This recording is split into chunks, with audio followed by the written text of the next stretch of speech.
से रसूल नहीं आए थे जो तुम्हें मेरे अहकाम सुनाते थे और तुम्हें डराते थे उस दिन की मुलाकात से।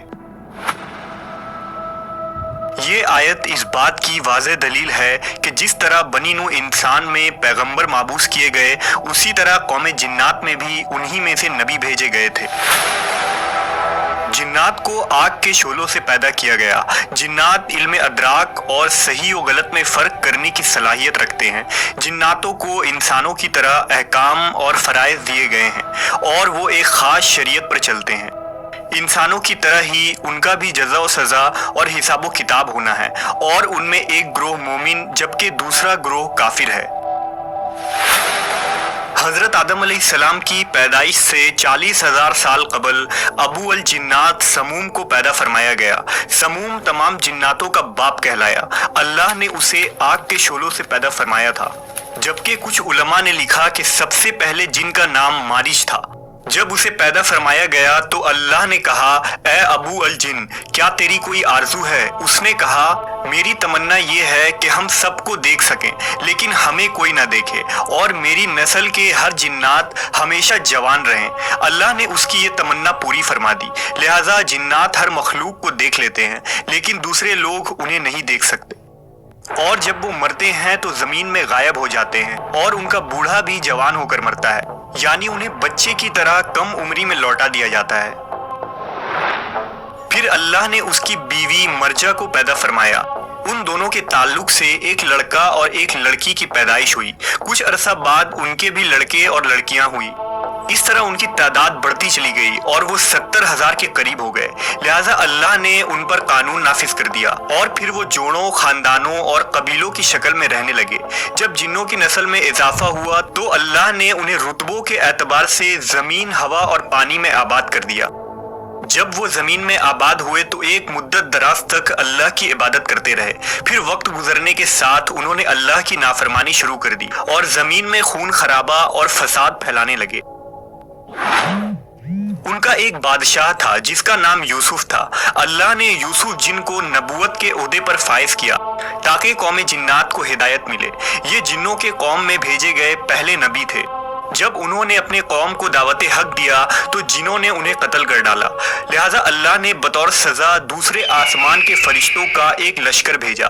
उस लश्कर का नाम लश्कर जिन था। उनमें इब्लीस भी था जो 4,000 जिनों का सरदार था। चुनांचा वो लश्कर आसमान से उतरा और रुए जमीन के तमाम जिनों को निकाल दिया और उन्हें जमीन से जिलावतन कर दिया। उनको दरियाओं, जजीरों में भगा दिया गया। जबकि कुछ मुफक्करीन यूसुफ जिन को नबी नहीं मानते बल्कि सिर्फ बादशाह करार देते हैं। उनके नजदीक अल्लाह ने जिन्नात में पहले जिन पैगंबर हजरत आमिर बिन उमैर बिन हज्जान को जिनों की हिदायत के लिए भेजा था। ये जिन पैगंबर थे लेकिन कुछ ही अरसे में जिन्नात ने उन्हें शहीद कर दिया। अल्लाह ने दूसरे जिन पैगंबर को भेजे जिनका नाम साइद बिन मालिक बिन अल हजान था। उनको जिन्नात की हिदायत के लिए भेजा गया था लेकिन उन्हें भी जिन्नात ने शहीद कर डाला। ये सिलसिला 800 सालों तक जारी रहा। उनमें बलीका, चलपानीस, जान और कई जिन पैगंबर माबूस किए गए। इस दौरान उन्होंने 800 से ज्यादा पैगंबरों को शहीद किया। इसके बाद अल्लाह ने कौम जिन्नात पर अजाब नाजिल फरमा दिया और जब उन पर कहर नाजिल हुआ तो जमीन का बड़ा हिस्सा उनसे साफ कर दिया गया। उनमें से चंद इताअत गुजार जिन बच गए जो गारों, समुंदरों और पहाड़ों में चले गए। लिहाजा जिनों पर एक लश्कर भेजा गया जिनका सरदार अज़ाज़ील यानी इब्लीस था। उन्होंने जिनों को रुए जमीन से भगा दिया। जिन्नात से जंग के बाद अज़ाज़ील ने अल्लाह से इल्तिजा की कि उसे जमीन में ही रहने दिया जाए। लिहाजा वो यहाँ आबाद हो गया और उसकी नस्ल खूब फली फूली। उसकी कसरत इबादत की वजह से उसे सातों आसमान और जन्नत में भी जाने की इजाजत मिल गई। फिर इब्लीस ने रुए जमीन के जिन्नातों को अपने साथ मिलाना शुरू कर दिया।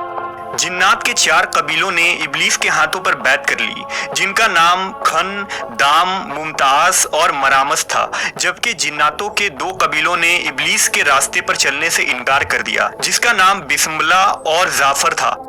जबकि कुछ मुवर्रिखीन ने लिखा है कि अज़ाज़ील भी जिन्नात के ही कबीले से ताल्लुक रखता था। उसने जिन्नात के एक कबीले बलोजान की एक लड़की से शादी की और अल्लाह ने अज़ाज़ील को हजारों बेटों और बेटियों से नवाजा था। जब सारे सर्कस जिन्नातों को खत्म कर दिया गया तो वो वक्त हजरत आदम अलैहिस्सलाम की पैदाइश का वक्त था। پھر اللہ نے فرمایا میں زمین میں اپنا نائب بنانے والا ہوں جو انسان ہوگا۔ حضرت آدم علیہ السلام کے اس دنیا میں تشریف لانے کے بعد جناتوں میں کوئی نبی نہیں بھیجے گئے۔ اس زمانے میں جناتوں کو ان پیغمبروں کی پیروی کا حکم تھا جو انسانوں کے درمیان مبعوث ہوتے تھے، لیکن جناتوں کی شر انگیزی اور فساد بڑھتی چلی گئی، یہاں تک کہ اللہ کے پیغمبر حضرت سلیمان علیہ السلام نے ان پر قابو پایا اور انہیں دوبارہ ان ویران اور پہاڑوں میں جانے کا حکم دیا۔